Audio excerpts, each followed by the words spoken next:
মাননীয় তারেক রহমান কাকু, আমি মশার কামড়ে অতিষ্ঠ হয়ে মশারির মধ্যে ঢুকেও শান্তি পাচ্ছি না। তো আপনার কাছে সদয় অনুরোধ যে আপনি আমাদের এলাকায় একটু মশা নিধনের ব্যবস্থা করে দেন। মায়ের মুখের দিকে তাকিয়ে থাকলে হবে? ভিডিওতে তো বলতে হবে।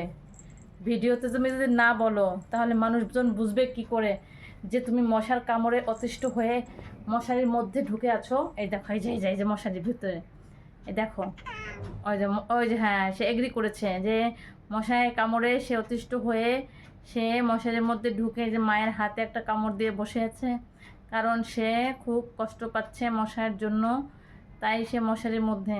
তাই মাননীয় তারেক রহমান কাকুর কাছে আমাদের খোলা চিঠির আবেদন যে আপনি অতি সত্বর আমাদের এলাকায় একটু মশা নিধনের ব্যবস্থা করে দেন। না হলে তো আমরা থাকতে পারছি না, মশারির মধ্যে ঢুকেও আমরা মশার কামড়ে অতিষ্ঠ হয়ে যাচ্ছি। ঠিক আছে?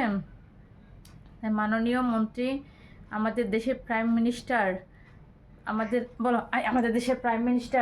আমাদের দেশের প্রাইম মিনিস্টারকে একটু কিছু একটা খোলা চিঠি বলো যে আপনি অতি সত্বর আমাদের এলাকায় একটু মশা নিধন করে দেন। ঠিক আছে? আমরা তাহলে আপনার কাছে উপকৃত হব। এটা তুমি একটু যদি না বলতে পারো তাহলে কেমনে আমাদের এলাকার মশা নিধন হবে বলো? তুমি যদি এটা না বলো তাহলে কি আমাদের দেশের মশা নিধন হবে? হবে না। তাই তোমাকে এটা বলতে হবে। ঠিক আছে? তো তুমি শুধু মায়ের দিকে তাকায়, মুখের দিকে তাকাই থাকলে হবে? মা মুখ দিয়ে ঘ করছে আর তুমি মায়ের মুখের দিকে তাকিয়ে আছো, এটা কোনো কথা হলো না। এই যে মশারির মধ্যে ঢুকে তোমাদেরকে নিয়ে আমার ছাল পাল বাচ্চাগুলারে নিয়ে বসে আছি মশায় কামড়ে অতিষ্ঠ হয়ে।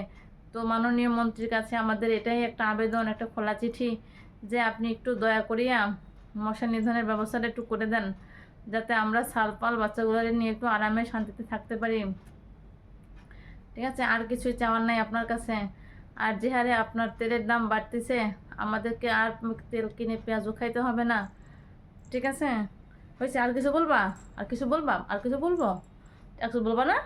ঠিক আছে, তো আমরা আজকে পর্যন্ত এটুকুই থাকুক। আমরা আবার নেক্সটে যদি কোনো ইস্যু পাই আমরা সেই ইস্যু নিয়ে কথা বলবো। ততক্ষণ পর্যন্ত সবাইকে গুড নাইট, টাটা।